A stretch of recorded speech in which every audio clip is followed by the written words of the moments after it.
Thank you all for being here tonight and for our Creative Life series. This class is designed for us to gather and talk and discuss things on how to improve our day-to-day life and be conscious of who we are and raising our consciousness. We've been having some lessons in the past few months on this. And today, we'll be talking about surrounding yourself with inspiration. So our title, like I said, is Surrounding Ourselves with Inspiration, Ramping Up Inspiration. And I'll start with a question. Do you sometimes feel like you are in a rut? Maybe you feel like your life has stalled. It could be with your job, or the thing you do, or some activities that you have been doing. And you say to yourself, something needs to change.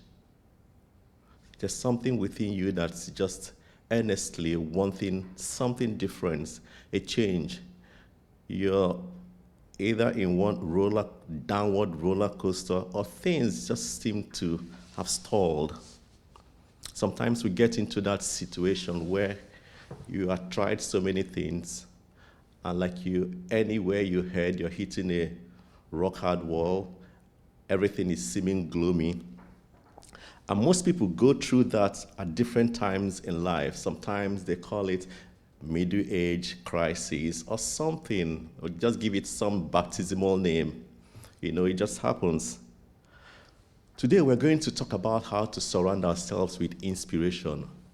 And what's coming to mind again is that something happens, we need to sometimes take a pause. And in that pause, we are looking for some inspiration to refresh us. So, like I said, we'll be talking about inspiration, and I'll go through some meanings of inspiration and what it involves. And one of it says, it is intentionally seeking out, immersing yourself in new thinking with sometimes new people, new ideas, experiences that uplift and empower you. We intentionally set out to do something. Something is happening. You have to intentionally set out to immerse yourself in something different, in something new. And the outcome is to uplift and empower you.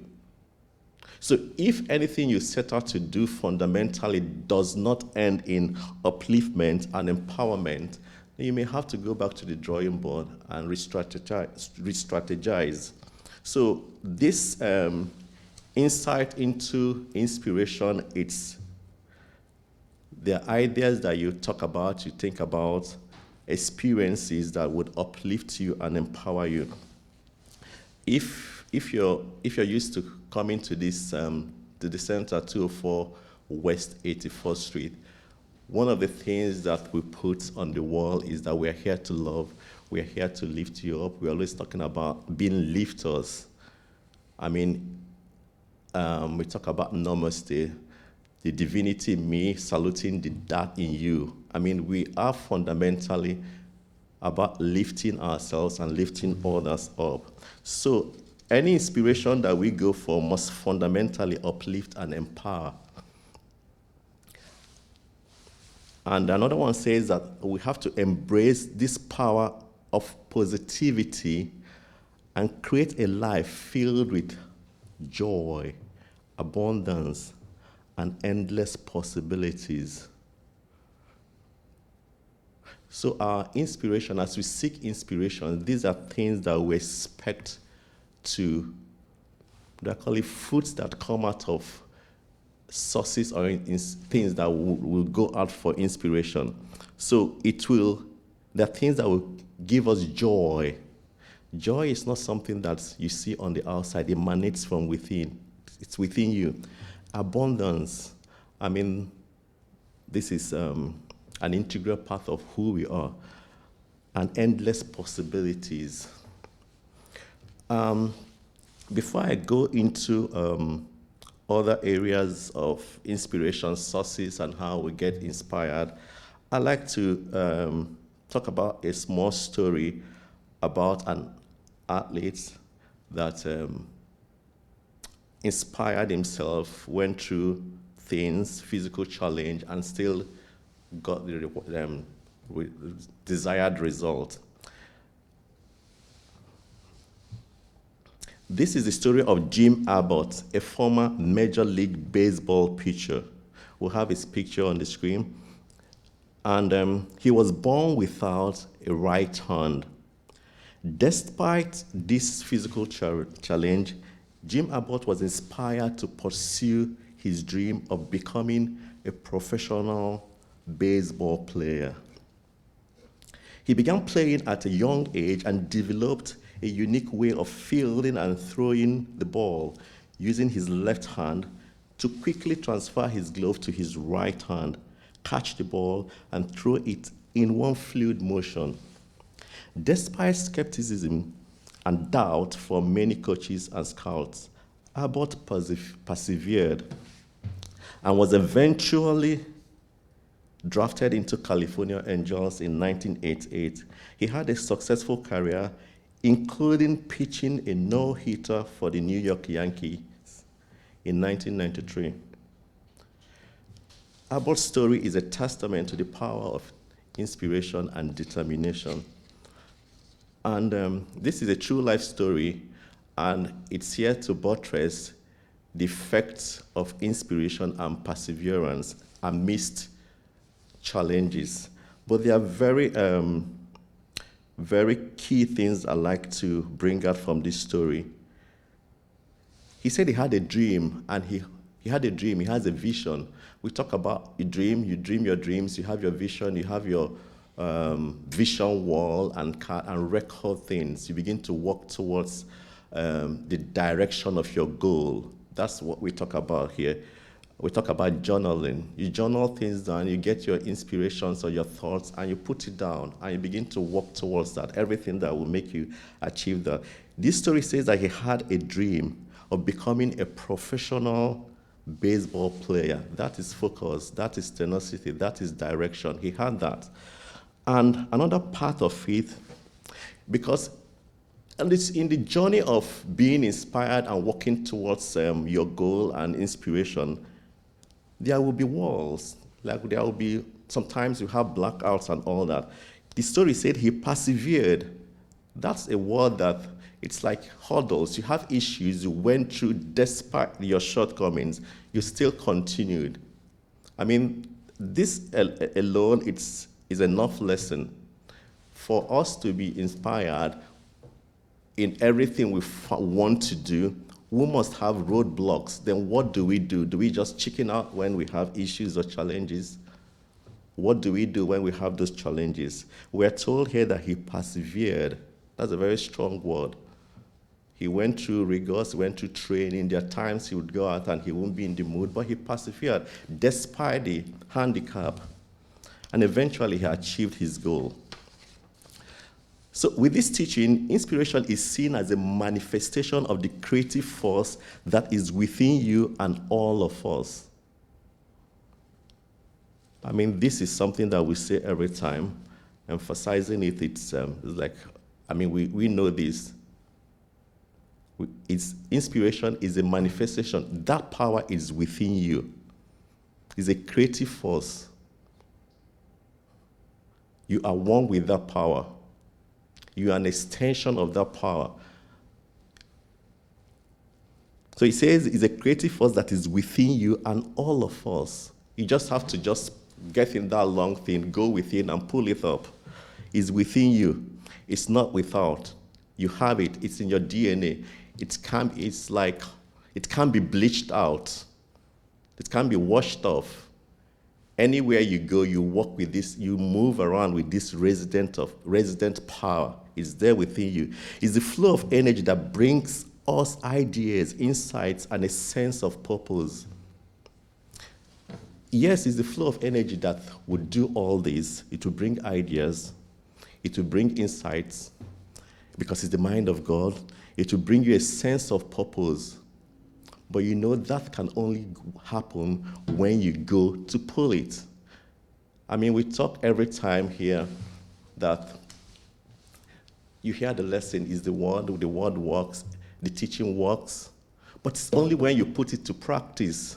If you just hear the word and, I've heard it today, and you don't step out in faith, nothing happens. So this requires work. I mean, we always say practice, practice, practice. Raise your consciousness. You have to practice. You hear something, you put it to practice. And to access this inspiration, we must first realize, like I said, we are one with the universal creativity that is within us. And what is our function? Our function, our duty, is to go and find it. Some place in the Bible says that there are hidden treasures. These are treasures that are there. I mean, seemingly, when it says hidden, doesn't mean it needs you to do the work. It's not just lying there, you have to do the work. These treasures are within you. They're waiting to be used. So, like I said, our goal is to go and find it out. And remember, you're part of it, part of this power, you're one with it. And today we'll say to ourselves, I am open and receptive to the inner wisdom, and I allow it to guide me. I mean, we have times and periods, maybe when you wake up in the morning and some will listen to inspirational music, some will do things, do their treatments, things we do. For me, most of the inspiration and insights happens those times for me. Okay, I'm in the quiet time, going to take my bath. I begin to receive directions for the day, or insights, or thoughts will come to mind. Oh, you've not spoken to this person, and peradventure you call the person will be like, oh, I've been waiting to hear from you. I mean, we get inspirations. So we constantly will be telling ourselves, I'm open, I'm receptive to the inner wisdom, and I allow it to guide me. And you know what? Those are not just mere words. If you mean it, that's treatment. If you mean it, it will guide you. It will direct you. And you get inspiration. Those are strong words, strong treatment. Okay, I'm going to talk about ways to bring inspiration forth. And there is no right or wrong way of doing this. So you have your pattern, how you get inspiration. I have my pattern. That's why we are unique individuals. The only constant thing is that we have this power within us. So we teach affirmative prayer at the center, and we talk a lot about this. And there are other ways too. Affirmative prayer is one of the favorites, like Ernest Holmes says. There is great power, and you can learn to use it. And it's a powerful way to unleash creativity.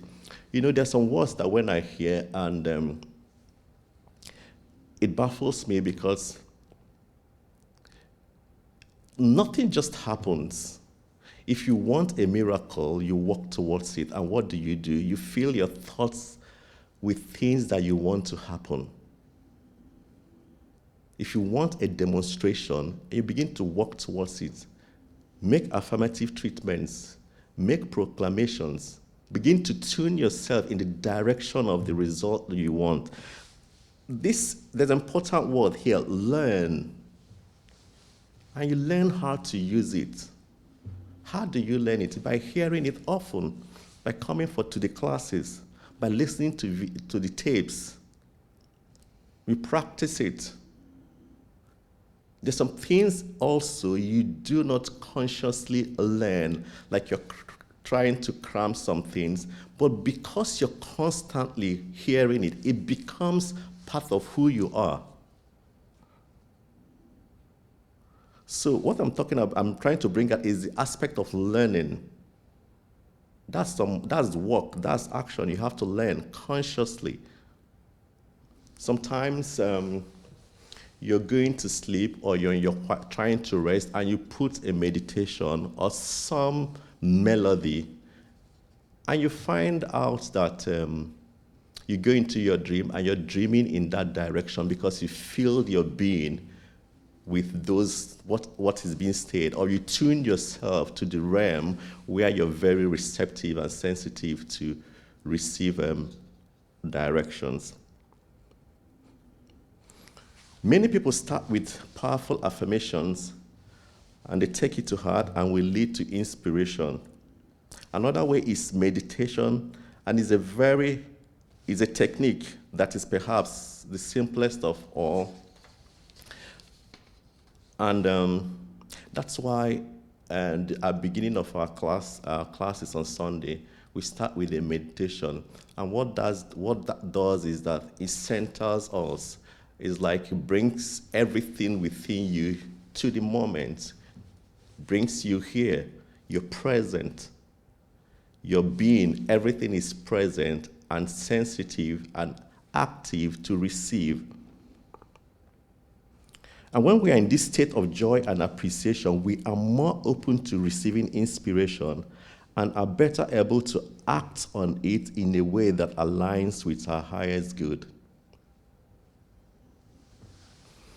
Very important. We are here for everything we do is about God and good, the good and the God, about lifting. So anything, any direction, anything, inspiration that's leading you to have a downward slope, not to be uplifting, that is definitely not the kind of thing you want. You want to get rid of those negations immediately.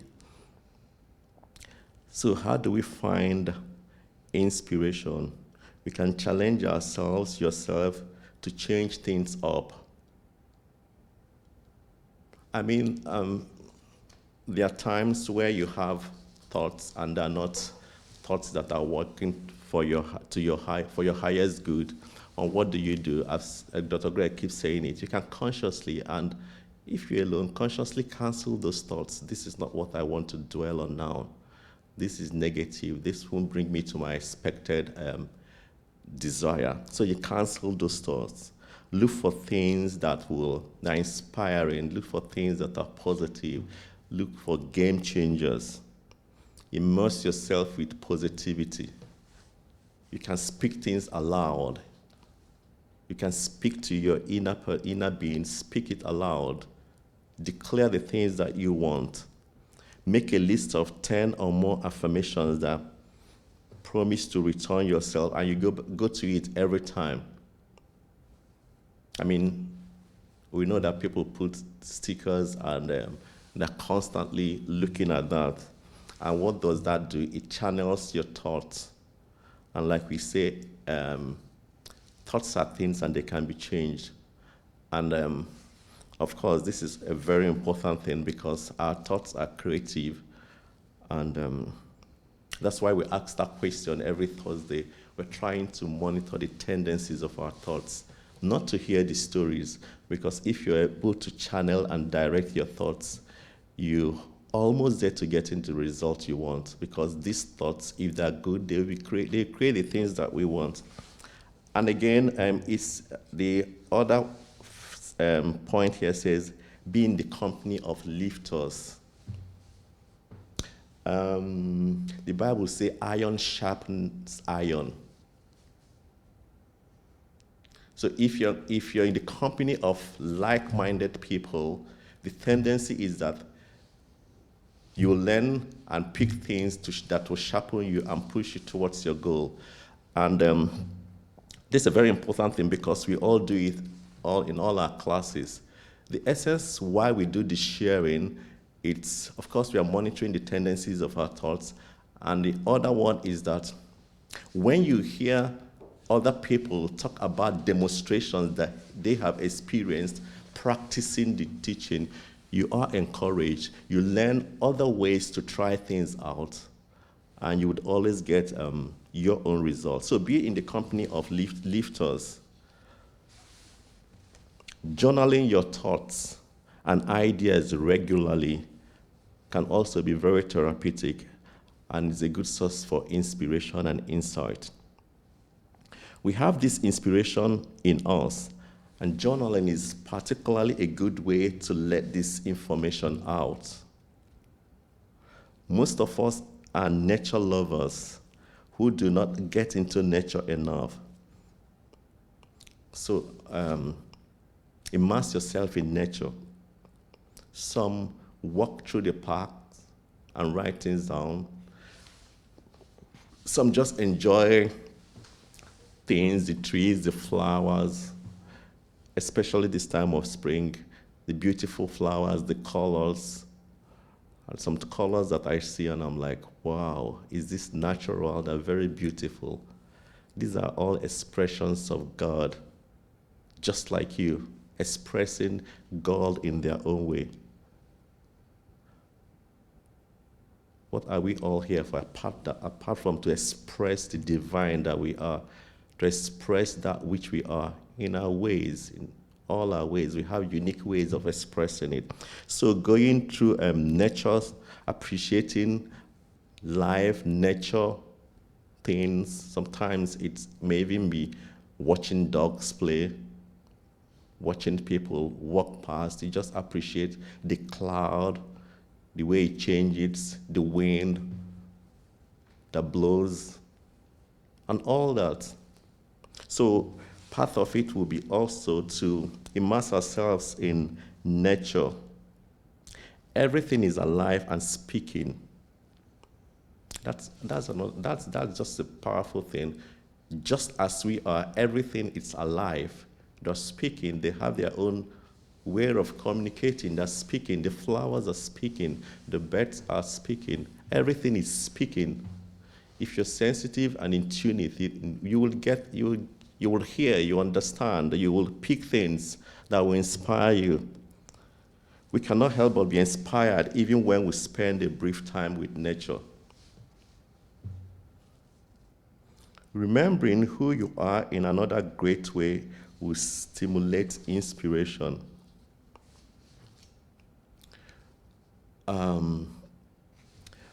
We talk about this every time on Thursday, about speaking to yourself, about knowing who you are, about saying, I love, accept, and approve of myself exactly as I am. Because if there is that understanding that we are divine, we are one with this great source, you will be confident of who you are. Because it's just a case of I have the DNA. Even when you're going through a situation, you're just going through. That's not your destination. Because it says that my thoughts for you are thoughts of good, not of bad. So if you're going through a situation, it's just a temporary, you're just going through. So it also brings back the thoughts, oh, I'm not good enough. If you know who you are, you will know that you're good enough. You are good. You are divine. It's a case of reinstating who you are. I know who I am. I mean, people will say things, but once you know who you are, you know who you are. You just, when like you're saying, I'm dovetailed, I'm one, there's no space between me and divine. You're just so intact, no space in between. I'm dovetailed to this divinity. This is who I am. There's no space. And when you know all this, you know all is well. All is well doesn't mean that you don't have challenges. You won't have roadblocks. But it's a statement of faith that even despite all this, I know all is well because I know my expected end. Through it all is well. So once we know these things, they inspire us to move forward. Because sometimes, let me say sometimes, you get inspirations to do stuff and you be clouded with so many things. Challenges, I'm not good enough, I can't do this, I stammer, I have an issue, I'm this, I'm that, I'm not able. So many of those thoughts would come. But if only we can immerse ourselves with the knowing and understanding that we are one with divine, we have this power within us, we can do all things, not some things. We can do all things. If we can listen and talk to ourselves and know, we can do all things. There is also one part of this lesson that I'm wanting to go to. Okay, there's another one I wanted to talk about now, and it's about fears. These are also things that stop us from hitting or moving on with our inspirations. Like I said earlier, I'm not good enough. Oh, you're scared of this. I'm scared that if I step out, I'll be embarrassed. This would happen and that will happen. And you begin to fill your thoughts with this, and those things just stall you back. So we have to be mindful of this. And it says, asking yourself, what would I do if fear wasn't a factor? I can't even just talk about this enough. So it's a case of, I'm wanting to step out to do something, and all of a sudden I'm overwhelmed with fear. And what do we say fear is? False evidence appearing real. They're not real. And once those fears come, oh, I can't do this. Fear moves to the extent that it's just a thought. It begins to affect your whole being physically. It can do that. So imagine doing some kind of mind extrapolation. Okay, like you're trying to compartmentalize stuff, and you go to the zone, to the where fear is, and you just pick it up like on your computer, highlight, and expunge it, and delete it. And delete that physically, and try to walk in your mind towards what you want without that fear factor in it. I mean, this it reminds me of something we do beginning of the year, and what was that ceremony again? Burning balls. Yes, burning balls. What do? We write things that we want to get rid of, things that are not working for our good. We just write it down.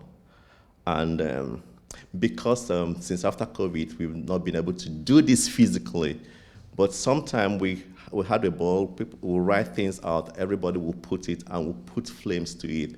That is what I'm trying to talk about with fear, removing the fear factor. Physically, expunging those things, we've written it down, and at the end of the ceremony, we'll strike a match and burn it, and just release it. It's like, this thing has been holding me down, I put it on a ball and burn it, and it goes. That is a physical manifestation of what is done within. And those experiences, they work wonders. And that is the kind of how I want us to visualize fear. Like you write your fears down. I'm afraid, I'm scared of this, and this is with them, and put it somewhere and tear it. If you would like, I'll tear it and throw it out. And begin to work with the consciousness that I am without this resistance, this fear factor, and see how far things will work out. Because fear is a very big thing that holds us down from achieving purpose or getting inspiration. And other sources of inspiration You may learn from people who have overcome adversity. I mean, that's a very strong word, but these things happen and that is one of the reasons I said we do the demonstrations, we do the sharing at the end of the lessons, because we hear how other people have passed through some things, we learn things from them, we learn how to do the work from people that have done it. We can also read journals and read things to get inspiration. So when you hear other people's stories, how they overcame, you're like, oh, if he could do it, I can as well. And then I mentioned it slightly, music. I mean, you can listen to things that inspire you. Music, words, these are strong ways of getting inspiration.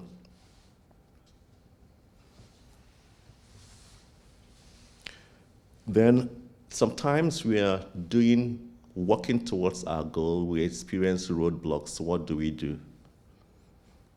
We advised also, we talk about taking a break. And this has become like a good line for us, taking the pause that refreshes. Sometimes we talked about it a few weeks ago during the lesson.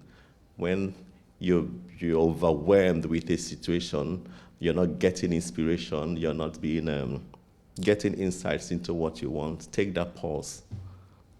Take a holiday. Go and watch a movie, go and do some fun thing. You'll be amazed that in your stepping out to do the fun thing, that is where the inspiration will come from things you don't expect. So we always talk about taking the pause that refreshes. And of course,